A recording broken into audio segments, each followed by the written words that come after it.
Cinema के पर्दे पर पुलिस वालों की दबंगई और सीक्रेट एजेंट्स की मारधाड़ तो आप लोगों ने खूब देखी होगी, लेकिन क्या कभी हमने उन अधिकारियों को करीब से देखा है जो एयरपोर्ट के गेट पर आपकी हरकतों और बैग की बारीकियों पर नजर रखता है? जी हाँ, हम बात कर रहे हैं कस्टम्स विभाग की।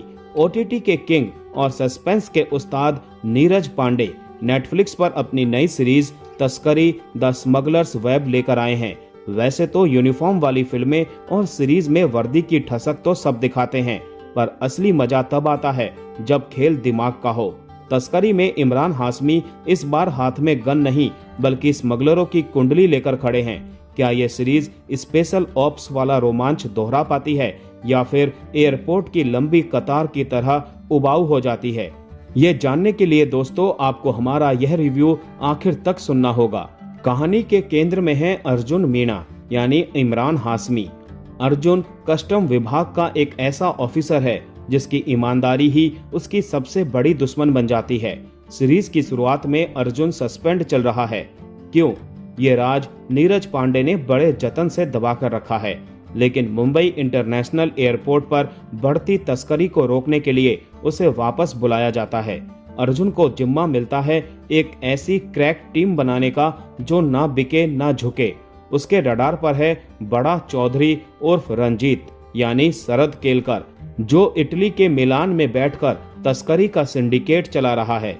खेल सिर्फ सोने या घड़ियों का नहीं है, बल्कि ड्रग्स के उस गंदे कारोबार का है जो इथियोपिया से लेकर अल देरा तक फैला हुआ है। सीरीज इस बात पर फोकस करती है कि कैसे एक छोटा सा लालच ईमानदार अफसरों के पैरों में बेड़ियां डाल देता है।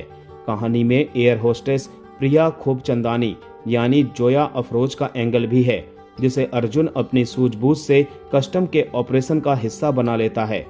अब क्या ये आपका अर्जुन बिना किसी महाभारत के अपने मिशन में कामयाब हो पाएगा या फिर से किसी चक्रव्यूह में फंस जाएगा? ये सब कुछ जानने के लिए आपको नेटफ्लिक्स पर स्ट्रीम हो रही ये वेब सीरीज जरूर देखनी चाहिए।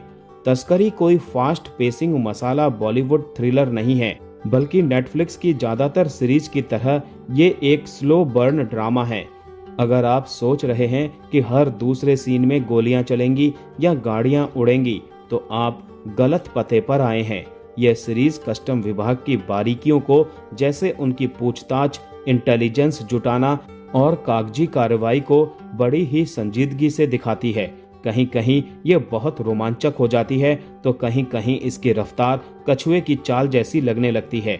मतलब मामला एकदम वैसा है जैसे बिना शक्कर की ब्लैक कॉफी, कड़वी है पर असरदार। एक्शन के शौकीनों को शायद थोड़ी सुस्ती लगे, पर सस्पेंस के शौकीनों को जरूर मजा आएगा।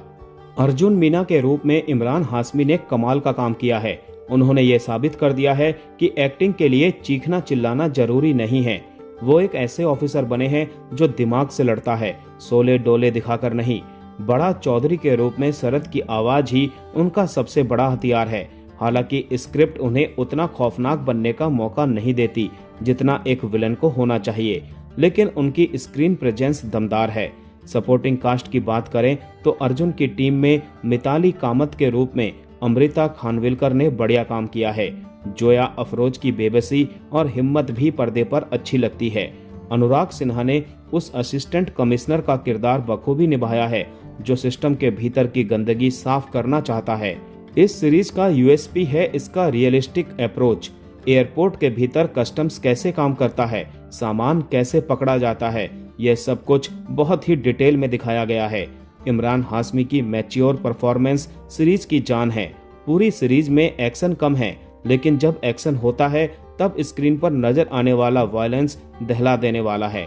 लेकिन सीरीज कई जगहों पर इतनी धीमी हो जाती है कि दर्शक का ध्यान भटक सकता है। जो लोग सीरीज के क्लाइमैक्स में बड़े धमाके की उम्मीद करते हैं, उन्हें शायद सीरीज देखकर निराशा हो सकती है, क्योंकि क्लाइमैक्स दिमाग की लड़ाई है जिसमें कोई गोली नहीं चलती और ना ही कोई बड़ा धमाका होता है।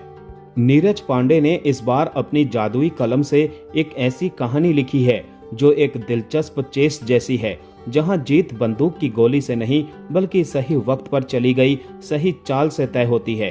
तो अगर आपको सरकारी अफसरों की उठापटक और इमरान हाशमी की संजीदा एक्टिंग पसंद है तो नेटफ्लिक्स पर तस्करी का माल चेक कर लीजिए। ये सीरीज धीरे धीरे आगे जरूर बढ़ती है, पर जब बढ़ती है तो सिस्टम का असली चेहरा दिखा जाती है।